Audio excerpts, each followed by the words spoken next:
Assalamualaikum warahmatullahi wabarakatuh. Kali ini saya akan membahas mengenai apa itu globalisasi. Pengertian globalisasi.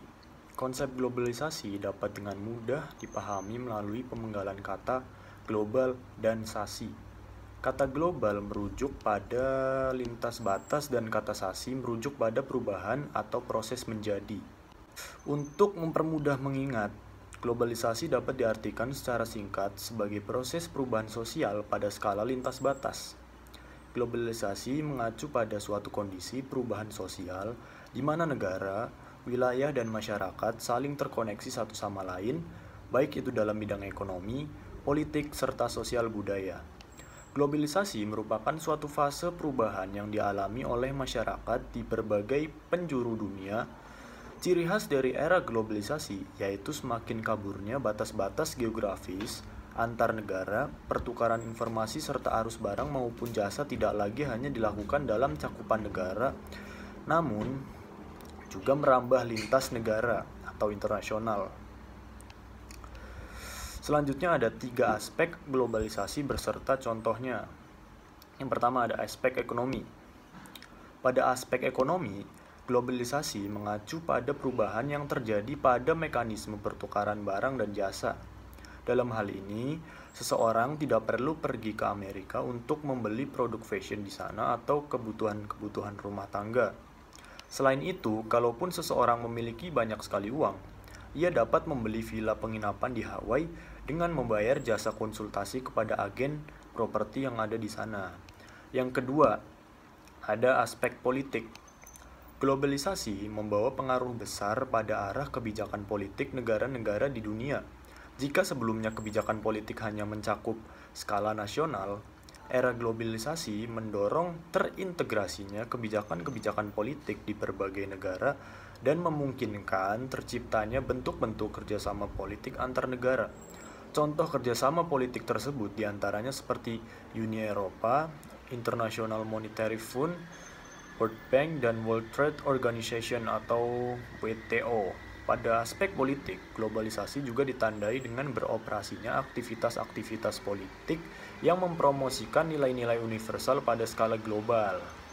Dan yang ketiga, aspek sosial budaya.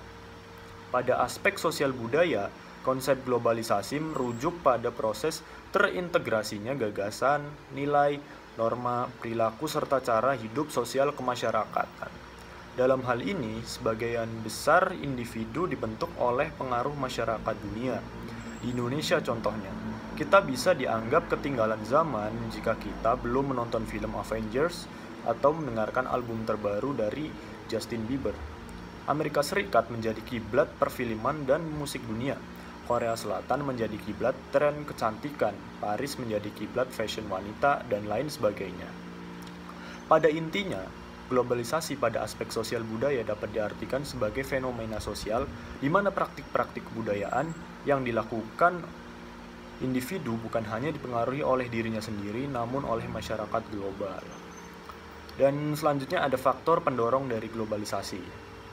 Yang pertama, perkembangan teknologi informasi dan komunikasi.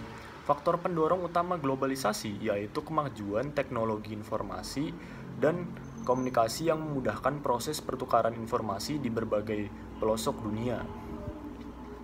Dan yang kedua, kehadirannya perusahaan multinasional. Perusahaan multinasional merupakan instrumen lain yang mendorong terjadinya globalisasi. Sebagai contoh, terdapat perusahaan besar skala multinasional yang menanamkan modal, aset, serta memutuskan untuk membangun pabrik di negara berkembang di mana tenaga kerjanya yang murah dan bahan baku mentah tersedia. Dan yang selanjutnya ada dampak positif dan negatif globalisasi. Pertama ada dampak positif. Globalisasi memungkinkan individu antar negara untuk saling berkomunikasi secara mudah dan juga murah. Yang selanjutnya ada globalisasi membawa nilai-nilai universal misalnya mengenai isu-isu kemanusiaan seperti kesetaraan, keadilan, demokrasi, dan lain sebagainya serta isu-isu agenda pembangunan dunia. Adapun dampak negatif dari globalisasi adalah globalisasi memunculkan perilaku budaya masyarakat yang konsumtif. Sebagai contoh, kemudahan untuk mengakses media massa serta kehadiran media sosial mendorong individu untuk terus-menerus membeli barang terkini sebagaimana tren yang berkembang. Oke, mungkin itu saja. pembahasan mengenai apa itu globalisasi. Sekian dan terima kasih. Wassalamualaikum warahmatullahi wabarakatuh.